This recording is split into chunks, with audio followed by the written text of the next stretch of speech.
Records of the Unknown, Operation Latency, contains horror elements that may be disturbing to some listeners. Listener discretion is advised.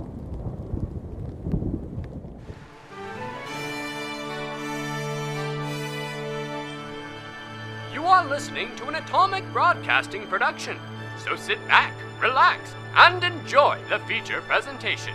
And remember, do your part, such as like, comment, rate, and don't forget to tell a friend to tune in for an Atomic Time.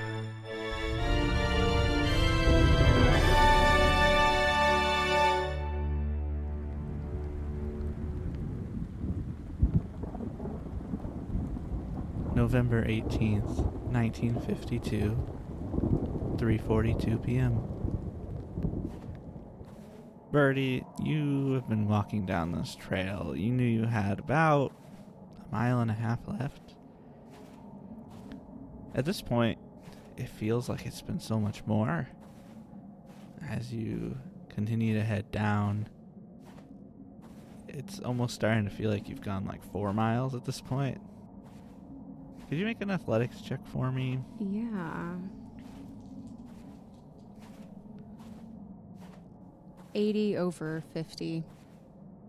You feel like you've been kind of trudging along the second half, especially with the snow getting higher than normal. But finally, up ahead, you see a house. And it looks like it's got like a greenhouse off to the side of it. Are there any like lights on or smoke coming out of a chimney or anything to indicate that anyone's home? No, there's no lights, no smoke. As you get a little closer, you can actually see one of the windows is broken. Oh. Just a little, like a small break towards the bottom of it. Like just a crack? No, like a hole. Does it look like someone did that to try and break in? Yeah, like someone would have broken in or out. Do I notice any other footprints in the snow? Like it was recent? No, and the glass looks like it's all been cleaned up. Okay. There's some snow getting in through the window as well. Okay. Seeing the window and not knowing how recent it is, keeping in mind recent events, I'm going to draw my service pistol that I have and approach and get closer to the house and potentially open the door if it's unlocked. You begin approaching the house and the door is locked. Is there like a welcome mat or something? Yeah. Can I look under it to see if there's a spare key? We roll a luck check. Yeah. 23. There is a mat and there is a key. I will pick up the key and try to unlock the door. All right, then the door opens up.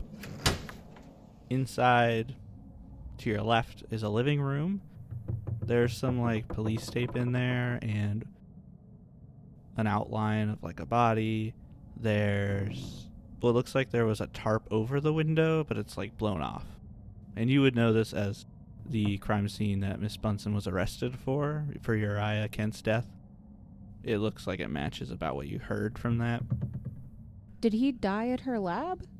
Or at her house? Yeah, in her house. Oh, okay, She had said that she was in her lab and came back from the lab, and That's he right. was dead in her living room. That's right.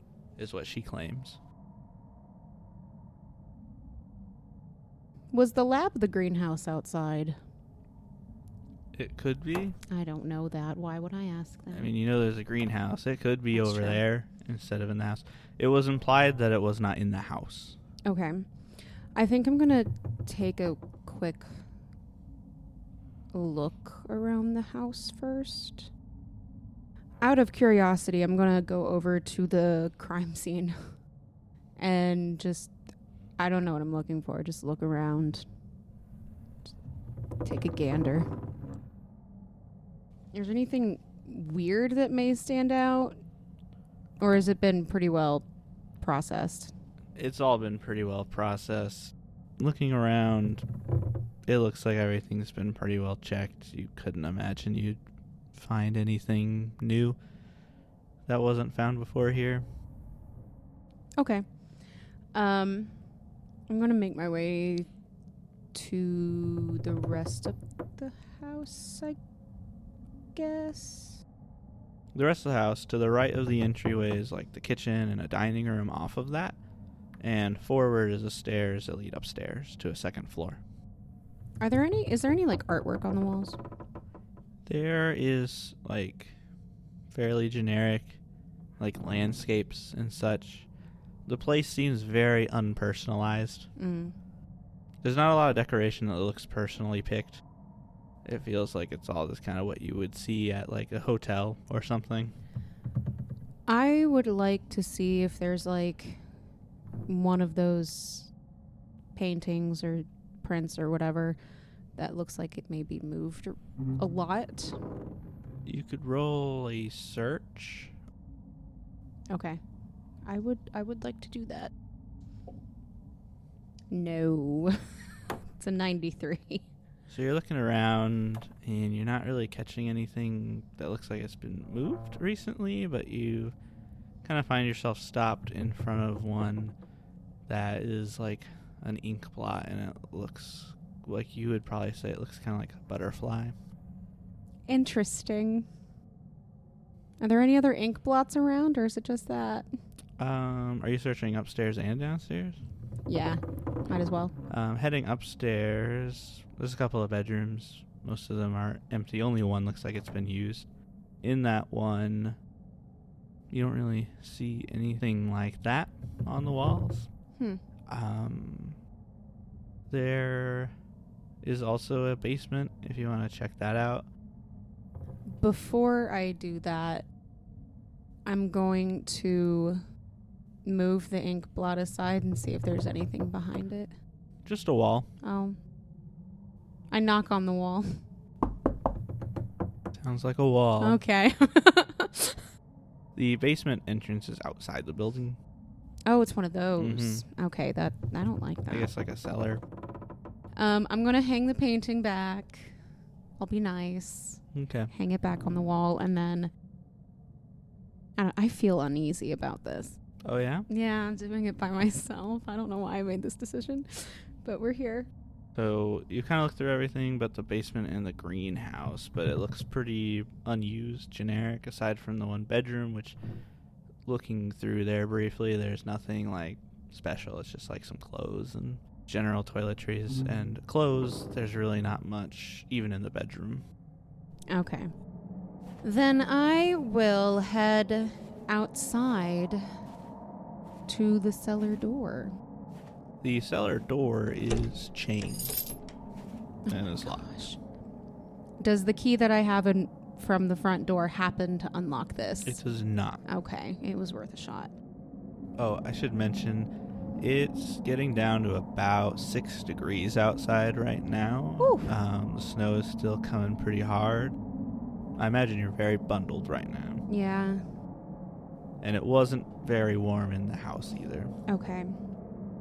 Also, with the Borealis pretty much gone, there's almost no light aside from your flashlight.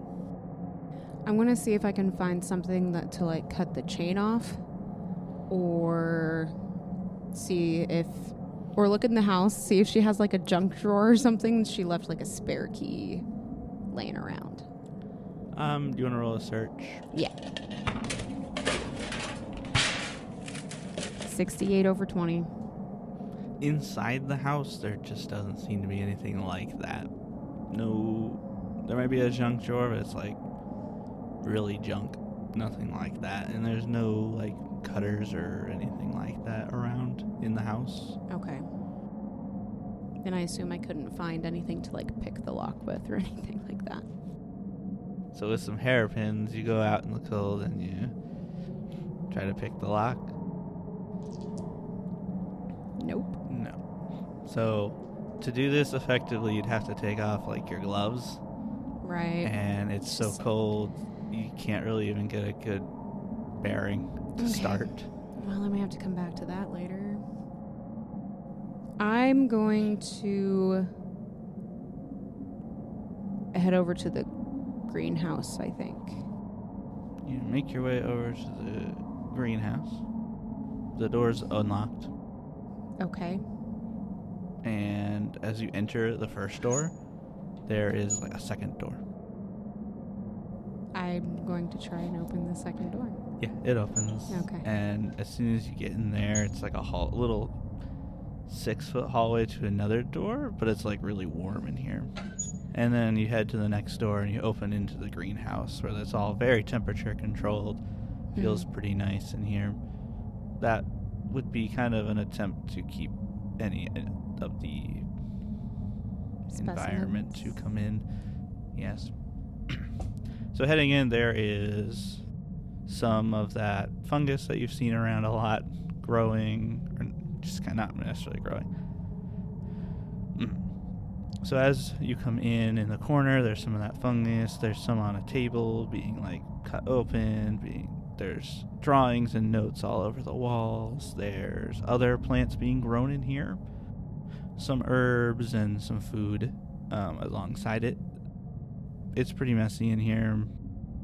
There's stuff scattered around. But it looks like a mess that the person would know how to understand. Right. Whoever made the mess can interpret the mess. Yes. I guess first things first, I'm going to kind of take a look over the plants, specifically the fungus. Oh, yep. Are there any like empty specimen containers lying around? Yeah, there's a couple like that she could still use. Okay, I'm going to take one of those and take a sample of one of the fungus. Another sample, but like a larger sample than before? Yeah, maybe, or like something that's a little less frantic, I guess. That's fair. Yeah, a more controlled sample. Yeah. Right. Yeah, you're able to get some of that. You can take a few if you want. Maybe like get some different parts of the plant. Yeah, for sure. Yeah, you're able to kind of take all of those things. While you're doing this, could I actually get you to roll a Constitution check? Sure. What is your Constitution? 65. Okay, and what'd you roll? A 20. Awesome, that's great to hear. So you get all of this specimen that you want here. What else are you hoping to glean? I want to look at some of the other plants that she has to see if she's trying to hybridize this fungus with any of the other plants. Yes, it looks like there is a couple of attempts. It looks like she has a waste area that looks like it's filled with like failed attempts that she's still holding on to, perhaps to try and learn from, or something. You're not for sure as to why. But there are successful hybridizations, or are they all failed? You can see what looks like it might be marked for that, but you can't really tell if it's successful or if it's dead and didn't work, or if it's just sitting there. You do know the doctor has some botany, though. That is true. He might be able to fill you in. Or when Bunsen gets here herself, she'll hopefully be able to fill you in on some things. Suffice it to say, there's an area marked hybrids that has a couple of small things in it. And then I'm going to look at the drawings and notes that she has. I'm specifically looking to see if like there's any suspicious experiments on the plants. When you start to look through that stuff, though, could I get an alertness roll from you? 29 under 60. As you're starting to look through them, these notes, greenhouses, their walls are transparent, they're glass.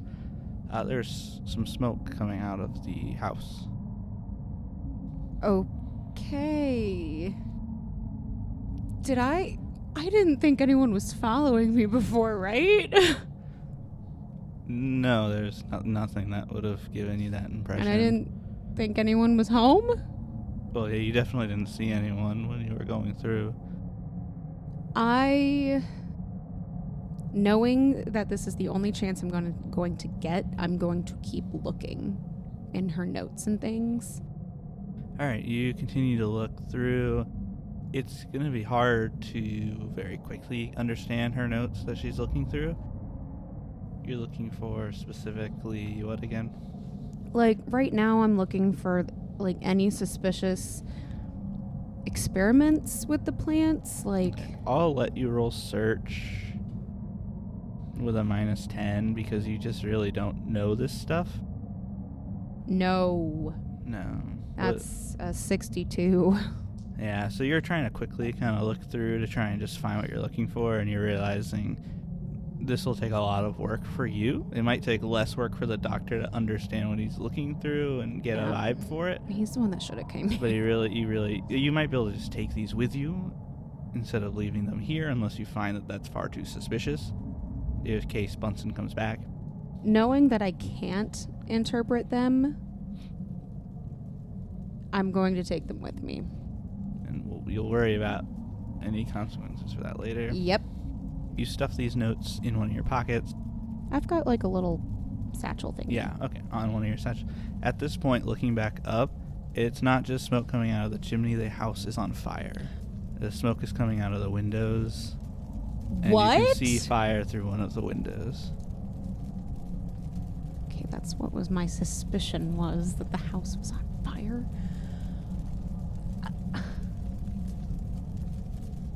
In the notes that I was looking at, did I see anything? Did I see Peter Kent's name anywhere?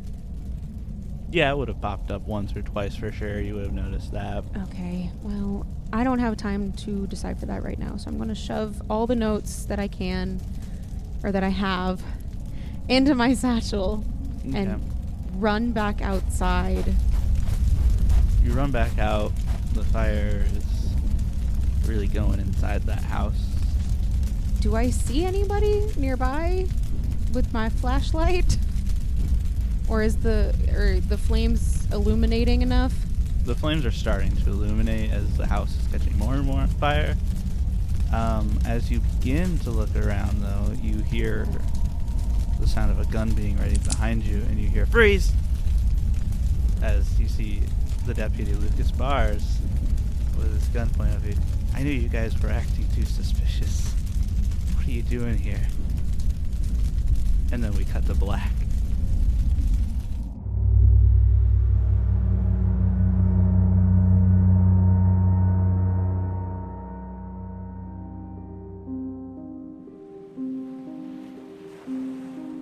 (2:45 p.m.)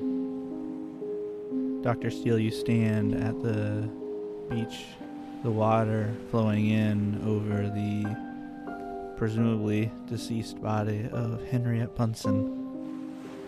A lot of people are gathering. Peter's running over. I was going to try to approach, get her out of the water You're able to do that. Valerie comes to help you. as fast as I can. Since again, I'm not sure if she's dead yet or not. I check for pulse and check for breathing. Okay. What's your medicine? My medicine is 60. I won't need you to roll then. You're fairly confident she is dead. Knowing she's dead, I still try to be out of respect, and so too many people don't notice immediately. I do try to cover her wound. The wound I saw was her hand with... Yes, her fingers had Yeah. popped open and the flesh is all, yeah. Do I notice any other wounds on her at this time? There do not seem to be any other wounds that you can see from this angle. Okay, no other large gashes, no blood coming from anywhere else. Okay. No. I feel like I don't want other people to get worried about what they see, so I do want to wrap the wound up. Maybe not medically speaking, but maybe in her own coat, just so it's covered. As you're doing that, the sheriff runs up and starts cordoning people back. Mm-hmm. Her fingers popped, as you kind of described. Do I see that she has, her finger bones are still there? Or are those, the skeleton underneath it? Some of the bones look like they're broke or missing as well. Okay. At least I think her ring finger is fully intact, skeletal sticking out. But the rest is broken to some extent, not fully there. And then Peter comes running up and is like, oh my gosh. Jeez. Dr. Kent? Yes. We'll want to try to get her to the clinic as soon as we can. Do you have any sort of gurney that we can carry her on? Yes, I was just using something like that for the funeral. Let me go grab that. Thank you, Dr. Kent. And he goes running. Looks like her skeleton is intact mostly. I don't have to look around for any knuckle bones that might be scattered on the shoreline. If you wanted to look for some of those, they don't seem to be on the shoreline from what a quick glance might give you. I'm not going to digging in the sand for that. Right. I do want to get her up out of the water, lay her out in flat, just kind of on the shoreline, wait for Dr. Kent. Look over to Valerie, who you said kind of came up to help. Fortunate sight. There goes my contact knowing more about the plants. Miss Novikov. Yeah, it's unfortunate. Too many lives are being lost too soon. I agree. We need to look into stopping this in its wake. And then you hear the sound of an engine starting, and it looks like the group that you saw come in start driving. Not in like a hurry, but like they're leaving the funeral. Right, they're done here. Okay. 'Cause yeah, I didn't think much. Like, there's already one thing for people to come and check out, but I'm not surprised necessarily about people leaving for just leaving a funeral. Mm-hmm. They already see people are kind of tending to this. And then Dr. Kent comes back with a stretcher kind of deal that will work. It's not meant for necessarily to body, but it's what he had for the funeral. Okay. And that you can make use of it. Thank you, Dr. Kent. Yes. If you don't mind, both helping me, I look to Dr. Kent and Valerie. If you don't mind helping get her up onto this, and we'll try to take her back to the clinic. Of course, yeah. So the three of you get her loaded up and then get her body down to the morgue, essentially. You three and Dan Gibson are there. And he's kind of like, what happened? What's going on? I thought you guys had her. What's... Well, we left her in the care of Lucas Bars during the funeral. She did not want to attend. Where's Lucas? He wasn't going to come to the funeral. He was going to stay on call. Let me go check. And Dan goes running out the door. As curious as I, player, am, I do not follow. That's fair. Peter starts getting the body ready for like a quick autopsy, essentially. Mm-hmm. But he's doing some more checks to verify that she's dead. I understand. Yeah. But he's also like, if it's similar to the other deaths, I'd like to move quickly if we could to see if anything's decomposing or wearing out, or see what might be, for lack of a better word, pristine, like these other organs. I certainly understand. I'm very curious. She doesn't appear to be in a decayed state like the others, at least not yet. Apologies, Valerie. I know this is a bit of a gruesome sight. You do not have to stay for this, although if I have questions, I will be sure to come find you later. I'll go wait outside then. Thank you. Turning back to the body. Since I saw the injury, I unwrap the hand. I'm not sure if Peter noticed it before or not. I'm going to kind of lay it where it's out, like, gently on the table. Mm-hmm. Make sure it's not, like, falling off or anything. Now, this is an interesting wound, and I kind of take, like, a pen or maybe, like, some metal utensil around to kind of, like, start noting things on the body. Mm-hmm. Now, this is an interesting wound. It's kind of, like you mentioned, burst like the other two had. Yes. So, very differently, though. In five different points instead of just one focused location. That's very interesting. the last person to suffer this, and I'm asking as a player to Sam, the last person to suffer this fate was Bobby Newman, right? Yes. So far, the only ones you know who've suffered this fate was Uriah Kent and Bobby Newman. Okay, because that's what I was looking at. Bobby Newman died, what was it, like 2 weeks ago? Mm-hmm. And Uriah Kent died a month ago? Yeah. Interesting. Okay, so there might be a bi-week period to this. And again, I, as Nolan, thinking about this as well. I suppose, yeah. Thinking about the notes I've taken, Uriah Kent suffered, and he had a weird incision on his shoulder. That is correct. In which case, then Bobby, his shoulder was what appeared to have been bent and destroyed, and it was Bobby that had an incision on the back of his hand. Is this the same hand on her? Is it the same hand, left or right, as it was on Bobby? Whereas it was his left hand mark with the incision, it's her right hand that has burst. The thread there isn't as strong then as I was thinking it might be between them, but I don't try to point it out because I didn't point out to Peter before. I do try to look over her body for a similar incision, although I'm not sure where it would be at this point. Well, at this point, she's ready for autopsy, so you're looking over her body. There is one. Looking over her body, you actually do find another in one of those incisions right on her belly button. And at this point, Dan comes running in, and he's like, I don't know where Lucas is. Where are the others? Where are the other agents? Agent Adams and Agent Bellamy are conducting some very important business. I trust they will make their return when they're able. I have to say, that doesn't look very good. I mean, you guys are supposed to watch her. Now Lucas is gone, and they're gone, and now she's dead. We had trust her in very important care with Lucas.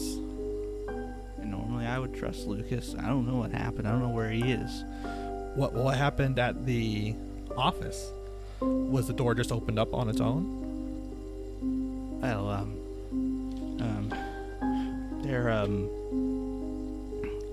the door was open. The cell door was open. There was some throw up, some bile in there. A little bit of blood, but with the bile. But there wasn't a lot else in there. Interesting. I wonder where Lucas might have gone. If she was throwing up, I wonder if he came to try and find Peter. I'm not sure why he wouldn't have known where to go for the funeral. Yeah, you know where we all were. Peter kind of looks at me, he's like, Doctor, or Agent, if you need to go do some of your other work, I understand, because you are an agent, you have investigation to take care of. I can handle the autopsy if you need to help Dan with this stuff. Actually, Peter, I think I prefer if you'd come with us. We found Miss Bunsen like this. I'm concerned about what state we might find Lucas in. You want me to just leave her here? I can put her on ice. We can wait. I was kind of hoping we might find something out if we hit it quickly. Though perhaps nothing will be different. We haven't had a body quite this well. To be completely honest, I don't know how long she's been dead, so it might not be any quicker than before. Yes. Let's put her on ice and let's go and try and rush. You don't know where Lucas is. Yes. I try to help make sure she's prepared and put. Yes. But we don't. You saying you don't know where Lucas is, though, right? But you think something like this happened to him as well? I am concerned about what state he's in. If he's just gone missing from the town. That would be. If this happened to him as well, that would be the first time we've known that it happened to two people at once. Yes, but we need to find him. Again, this may be worried for nothing, but we want to make sure we don't lose another good man today. Sheriff Peter, let's try and, if we leave, let's go back to your sheriff's office and see if we can perhaps track down Lucas. Yeah, let's go try and do that. On our way out, I don't say anything, but I want to look back and make sure Peter locks up. Yes, Peter locks up everything. He locks up the morgue, he locks up the front door, and he starts following along. Okay. Can you roll me an alertness check? Okay. 2540. Okay, as you guys are rushing over, there's a lot of people out with a lot of emotions right now. You do see, kind of stumbling, not like kind of holding his head like he's got a bad headache or something, is that young boy who was being scared the other day. And you see also where you can see a car outside of a house, and there's a older man sitting there sharpening a knife, kind of just looking around at everything. Having just taken descriptions before, knowing who we need to talk to for a car, I imagine that is Abe Rogers, but we're on the lead for where Lucas might have gone, and I'm not sure if maybe he was attacked or if he's been injured. His life could be in the balance at the moment, so many people are curious to know, but we will proceed to the sheriff's office. Okay, so you get into the office, and he takes you back to the cell. One thing you can notice about the bile, with your medicine and such, it looks almost oily. Like it's got that reflective kind of purpley, rainbowy look to it. And it doesn't look like earlier whenever we had her first enter, because she threw up when the funeral was getting started before we handed her Yeah, off. there was a lot of snow, and you guys didn't really pay attention to that bile, to be honest. So, kind of going through the investigation. So I see, she had thrown up in here, and there's blood in the cell as well, right? Kind of with the bile. Yeah, just a bit of... Does it look like, there's no thing that was torn open, like the cell door was just opened up? Yeah, right? Everything looks fine. Is there keys in the cell door? Like they were left there? Roll a luck check. 33. Yes. There are keys in the cell door. Well, we certainly know how she got out with... She was just let out. Something opened up the cell. And I do say that. I point that out to Sheriff and Peter. I do not grab the keys. I can't imagine why Lucas would do something like that.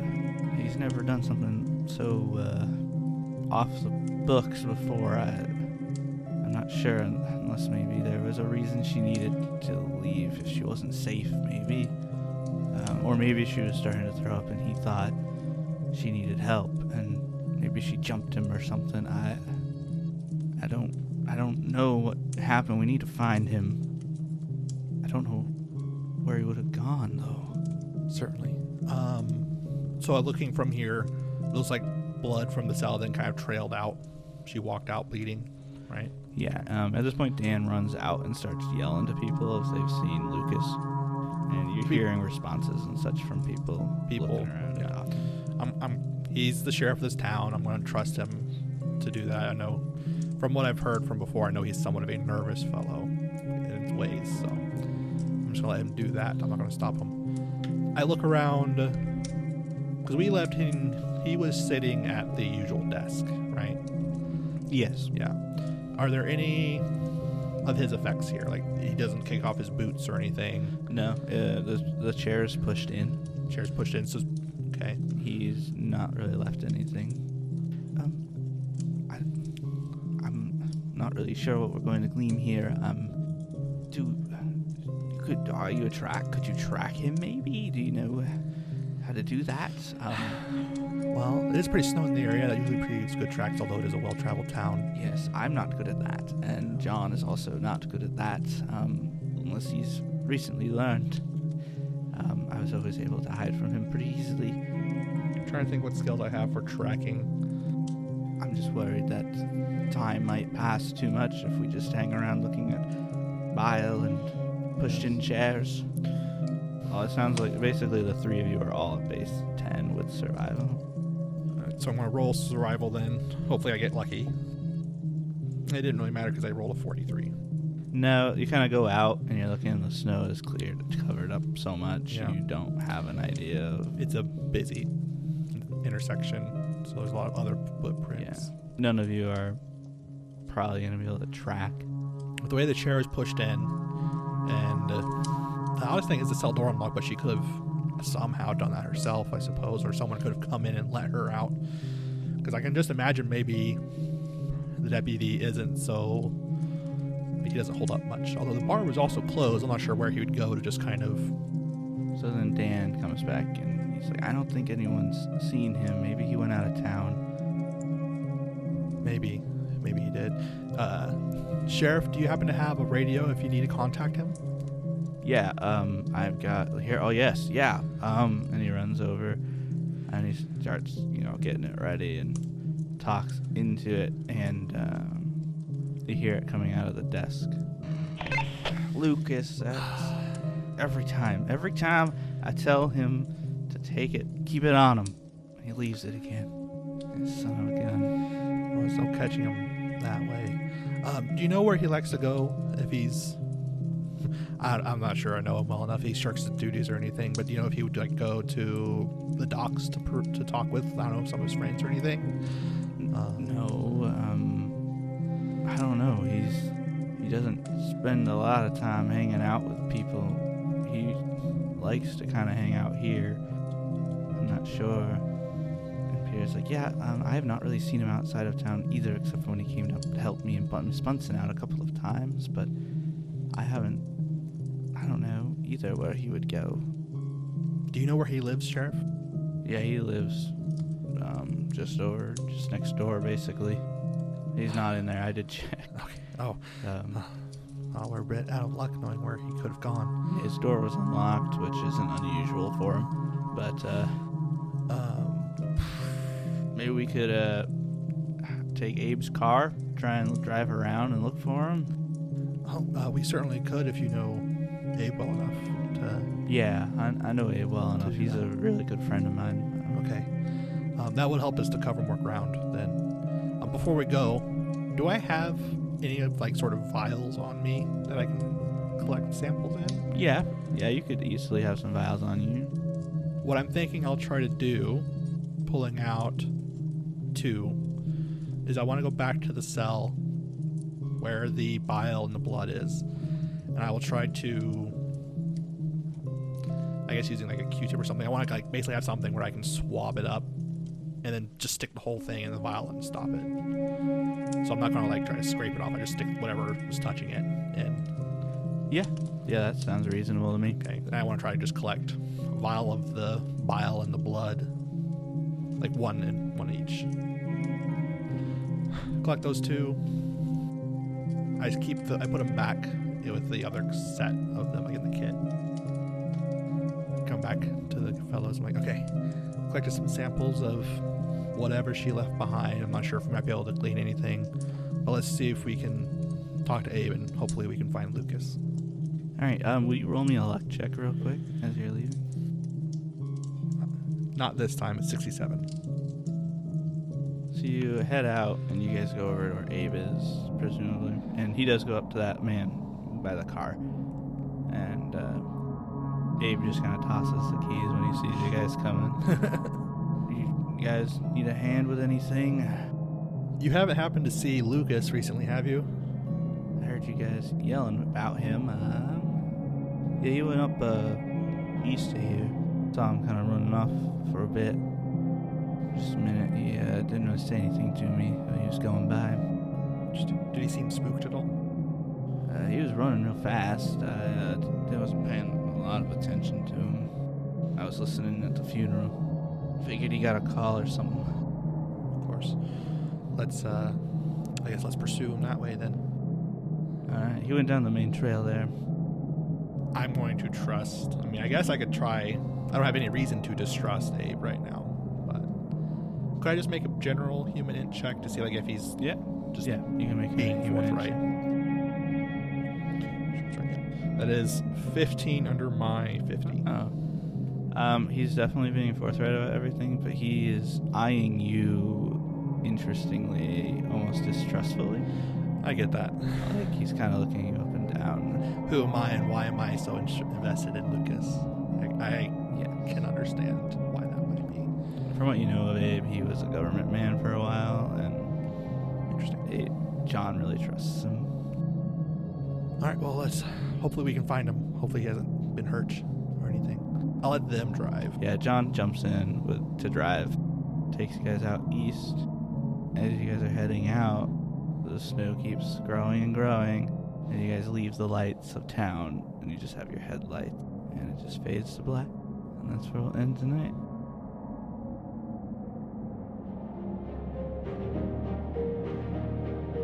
Thank you for listening to the Records of the Unknown Operation Latency. Records of the Unknown is an Atomic Broadcasting production. Delta Green is copyright of Arc Dreams Publishing. Operation Latency is not published or endorsed by Arc Dreams Publishing and is an original module created and run by Samuel Sarver. Our players are Nolan as Dr. Sylvester Steele, Abby as Bernadette Birdie Bellamy, and Harrel as Corporal Alexander Adams. Music in the show is from Monument Studios, as well as various artists. If you enjoy the show, be sure to subscribe or follow the Atomic Broadcasting Network on your favorite listening platform. If you want to stay in touch, you can follow us on our socials listed in the description. Join the community in our Discord server to be notified of future uploads and join in on the conversation of what's to come.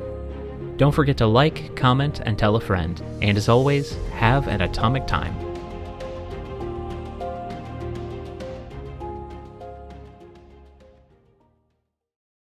And then we cut to black.